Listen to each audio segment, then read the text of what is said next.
also, the Pakistani, strategic reserves had actually been detected by us.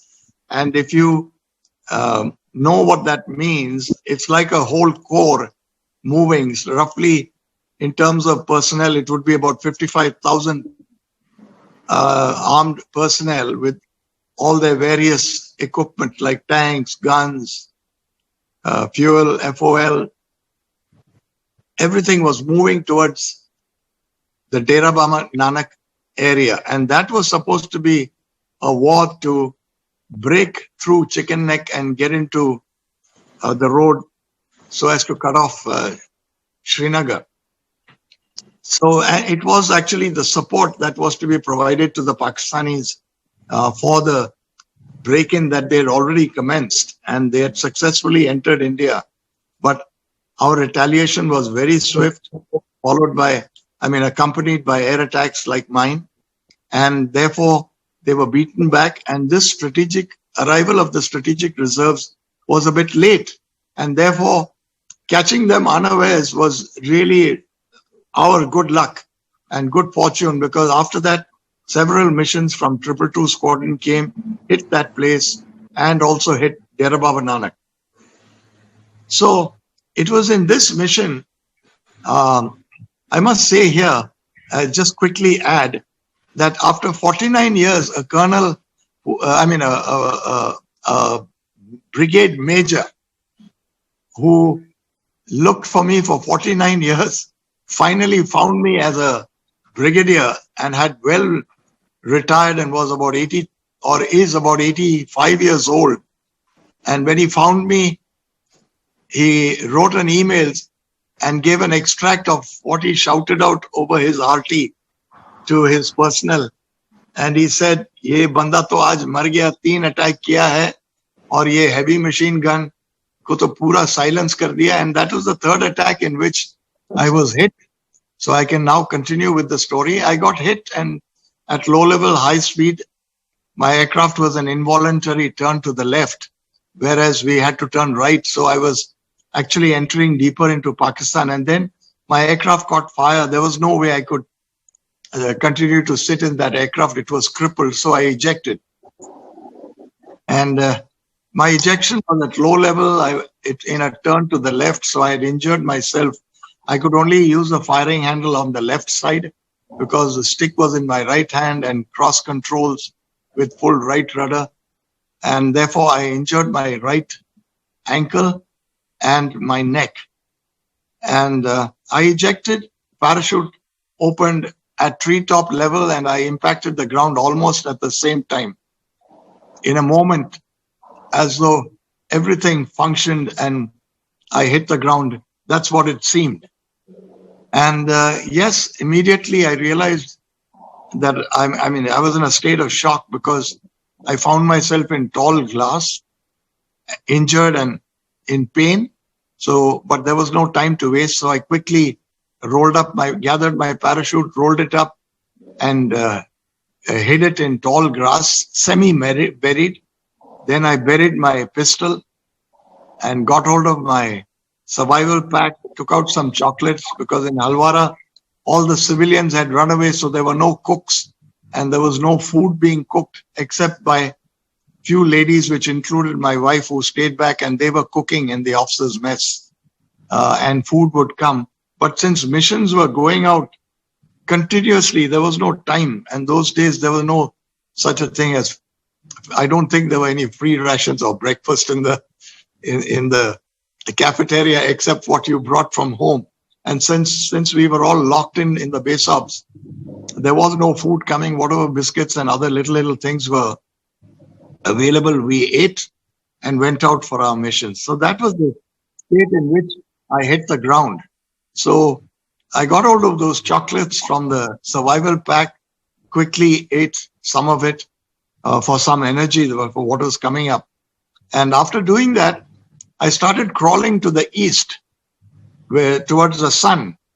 And I think about 60 meters of crawling, and I saw a barbed wire fence about 6 inches off the ground, and to both my sides on this barbed wire fence, there were tins tied to it. And I think it had stones in it because the moment you touch it, it used to rattle.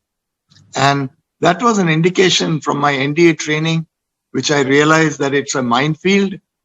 So I tried to find out where this minefield is going, but it was long, and so the entire area was mined.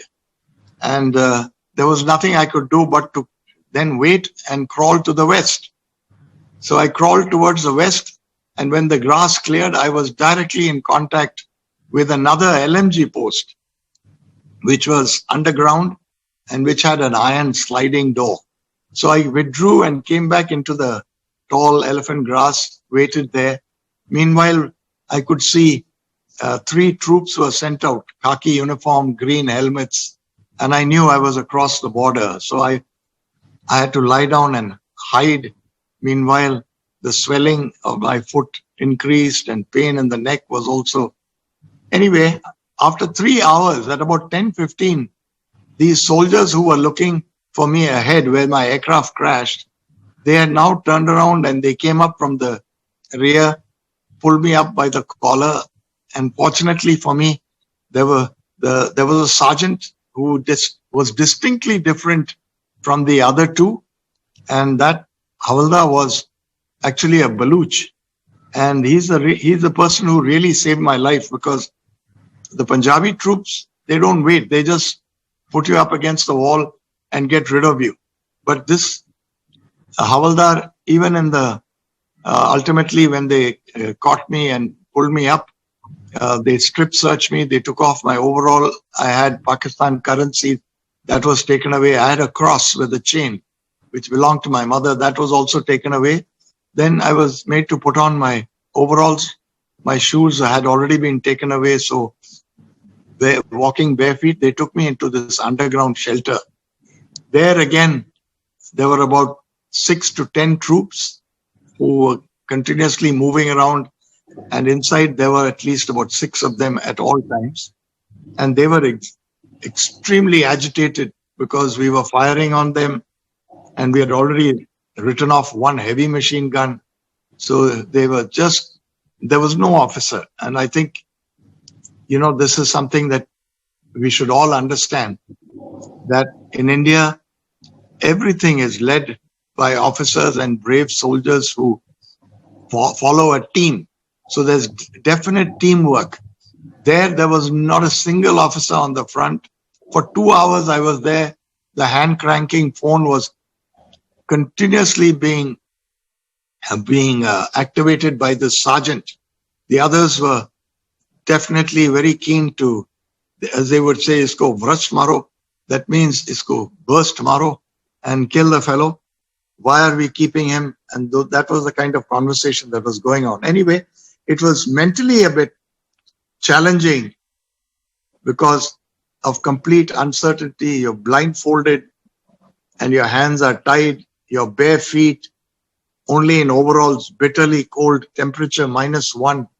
So these are things to be imagined in that state of being captured.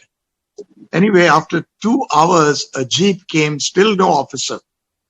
And I was put into this jeep, bundled in, and a terrible undulating ride, painful ride for 1 hour. And then, of course, I could hear Alpha, Bravo, Charlie, and all that sort of stuff, indicating that this was RT conversation between some brigade headquarters with its corps.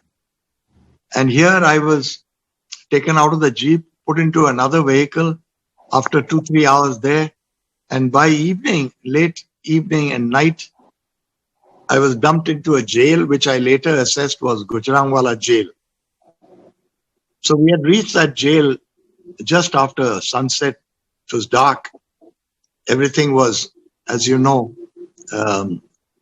sort of curfew, and all lights were put off and pitch darkness. So in that state, I was chucked into a cell which had a toilet in it, iron doors, wooden doors, and a concrete bed and 2 blankets, horse blankets. So I just hadn't slept, being dead tired also, just lay down and I was completely dead to the world. Around, I think just after midnight, there was a rattling of the iron cell door and a little light was shone and I could see men in blue, but still no officer. It was a warrant officer and 3 airmen, total 4 of the PAF police. So they had collected me, and from midnight we were riding in a sort of a van, handcuffed, tied to the seat, bare feet, blindfolded, and somewhere around 8 or 9, which in the morning, which I could tell because of the sun on my face, the vehicle stopped and I was put into another cell where my blindfold was removed. And that was a small cell, 6 paces by 4 paces, with a concrete bed and again 2 horse blankets. And that was the final place of internment for 8 months. That cell actually belonged to the 3 PNS flight of the PAF. Like us, they have a provost and security unit flight. And this 3 PNS flight, it was their job to track deserters, Pakistan Air Force deserters and foreigners.